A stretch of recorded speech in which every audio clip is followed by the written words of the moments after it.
utilizando os meios virtuais. Essa é uma forma de você também estudar a palavra do Senhor comigo e podemos ser edificados e edificadas pela palavra do Senhor. Antes de nós iniciarmos a aula e o texto bíblico, eu quero orar com você. Vamos orar. Senhor, diante da Tua palavra e do tema que será proposto para nós pensarmos, que o Senhor nos ilumine, que o Senhor guarde o Teu povo, abençoe cada vida, cada irmão e irmã que participa deste momento, que cada um e cada uma possa ser edificado e edificada e que isso tenha relevância na vida de cada pessoa. Nós oramos e entregamos cada vida nas Tuas mãos, em nome de Jesus. Amém. O tema da nossa conversa é: o Verbo se fez carne, a encarnação de Cristo. O Verbo se fez carne, a encarnação de Cristo. O texto base para a nossa conversa, Evangelho segundo São João, capítulo 1, nós vamos ler os 14 primeiros versos desse capítulo. E diz assim a palavra do Senhor: No princípio era o Verbo, e o Verbo estava com Deus, e o Verbo era Deus. Ele estava no princípio com Deus, todas as coisas foram feitas por intermédio dele, e sem ele, nada do que foi feito se fez. A vida estava nele, e a vida era a luz dos homens. A luz resplandece nas trevas, e as trevas não prevalecem contra ela. Houve um homem enviado por Deus, cujo nome era João. Esse veio como testemunha, para que testificasse a respeito da luz, a fim de todos virem a crer por intermédio dele.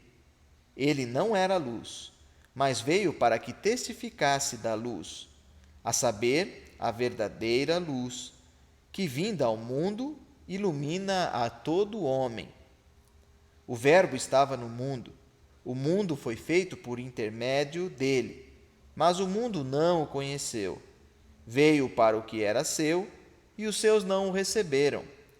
Mas a todos quanto o receberam, deu-lhes o poder de serem feitos filhos de Deus, a saber, aos que creem no seu nome, os quais não nasceram de sangue, nem da vontade da carne, nem da vontade do homem, mas da de Deus. E o Verbo se fez carne e habitou entre nós, cheio de graça e de verdade, e vimos a sua glória, glória como unigênito do Pai. Amém por esta palavra. O intuito da nossa reflexão hoje, já na introdução, vamos apontar, é falar desse Deus que se fez humano, o Deus que esteve entre nós, veio como a luz, veio para os seus e os seus não o reconheceram. Trata-se de uma afirmação de fé para nós.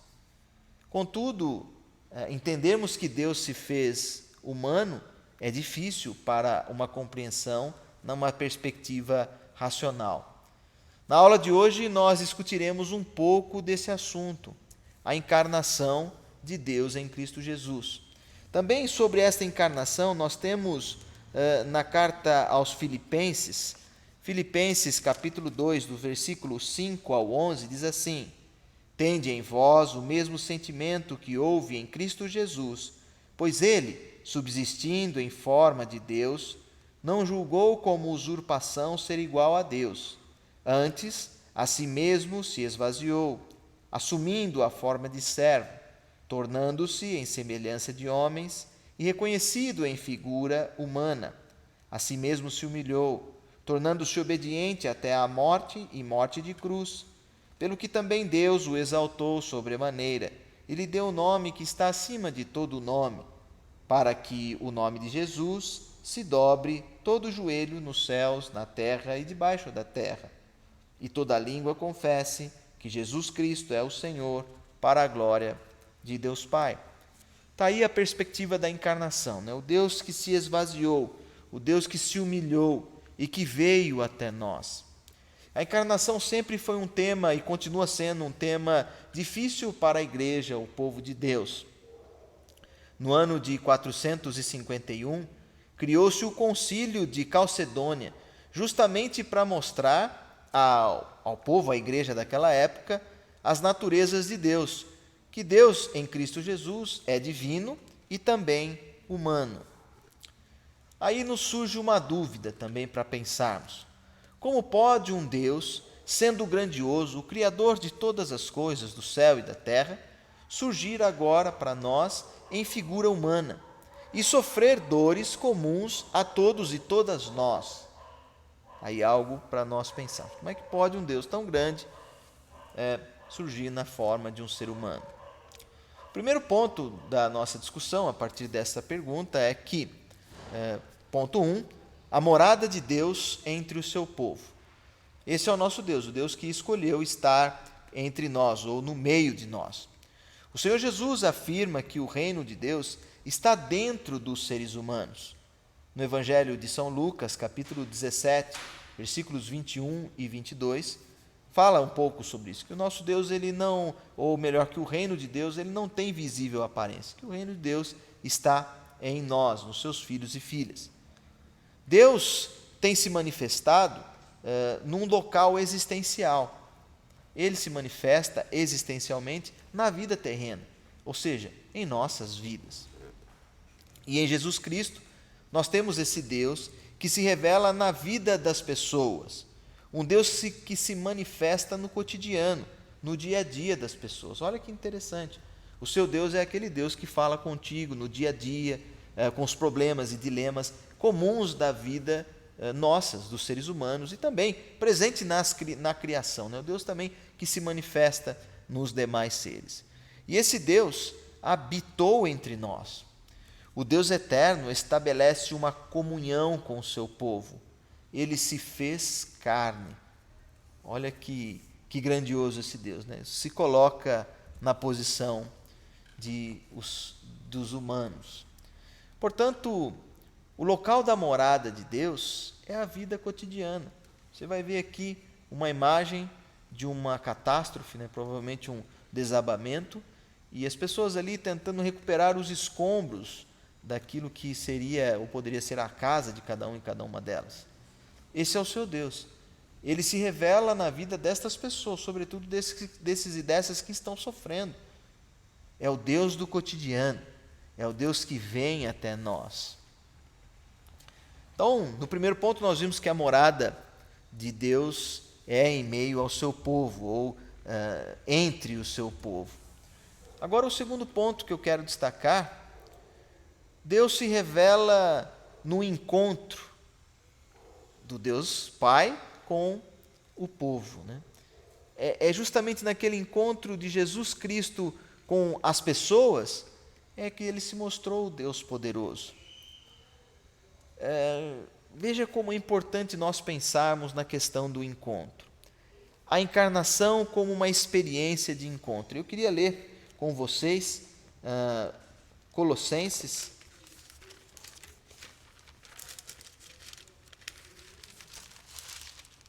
carta aos Colossenses, nós vamos ler capítulo 1, versículos 19 e 20, diz assim, Colossenses 1, 19 e 20. Porque aprouve a Deus que nele residisse toda a plenitude, e que, havendo feito a paz pelo sangue da sua cruz, por meio dele se reconciliasse consigo mesmo todas as coisas, quer sobre a terra, quer sobre os céus, ou quer nos céus. Está aí. Esse é o Deus, né? Coube ao Senhor reconciliar consigo mesmo todas as coisas. É nesse encontro de reconciliação que o Jesus Cristo tem com o seu povo que ele se manifesta um Deus poderoso. Em Jesus Cristo, Deus reconciliou-se com o planeta que estava caído por conta do pecado. Encontros sempre promovem reconciliações. Já parou para pensar nessa perspectiva? Eu queria aqui deixar uma pergunta também para você. Nos nossos encontros, existe reconciliação? Nos nossos encontros, existe reconciliação? Importância do encontro, né? Uma oportunidade para o perdão. Terceiro ponto também que eu quero destacar com você, o desafio de Deus ao seu povo. Vamos pensar a partir desse desafio de Deus ao seu povo. Como Filho de Deus, Jesus Cristo teve a missão de cumprir, né, ou ser o portador da palavra que gera vida. Essa é a missão do Deus encarnado, né? O portador da palavra que gera vida. E nós, como Igreja de Cristo, devemos estar engajados e engajadas em sermos também instrumentos de Deus na transmissão dessa palavra que gera vida, né? Quero ler com você mais um versículo, Evangelho de João, que nós já lemos, né? João capítulo 1, versículo 4 diz assim, João 1,4 diz: a vida estava nele, e a vida era a luz dos homens. Esse é o nosso Deus. Jesus Cristo se encarnou para gerar vidas. E nós, como Igreja de Cristo, o que nós temos feito? Essa é a pergunta do terceiro ponto. A nossa palavra, a pregação, aquilo que nós fazemos como indivíduos, como pessoas, ou também como comunidade, nós temos produzido vida? Aí, né? A encarnação de Cristo, ela gerou vidas, e aí fica o nosso desafio. A conclusão desta conversa, né, o tema para a gente continuar debatendo, mas só para aí que você invista aí na tua casa, nas tuas leituras. Jesus Cristo é o próprio Deus, que se fez humano e habitou entre nós, para reconciliar-se com o mundo, que o mundo estava caído em pecado. Dessa maneira, cremos na sua atuação nesse contexto terreno, ou seja, o nosso Deus, ele atua no contexto que nós estamos. Portanto, em Cristo, somos igreja agindo como instrumento de Deus na vida cotidiana, promovendo encontros e reconciliações, sempre transmitindo a palavra de Deus, ou a palavra de vida, né, que gera vidas. Palavra essa que está no Evangelho. Bem, é essa a conversa que eu quero ter contigo. Espero que você também possa encontrar esse Deus que se revela no cotidiano, que os encontros que ocorram na sua vida também possam gerar reconciliações e que a palavra que você produz como igreja, como filho e filha de Deus, possa gerar vidas, produzir vidas. Deus abençoe a tua vida, a tua família. Obrigado por essa participação.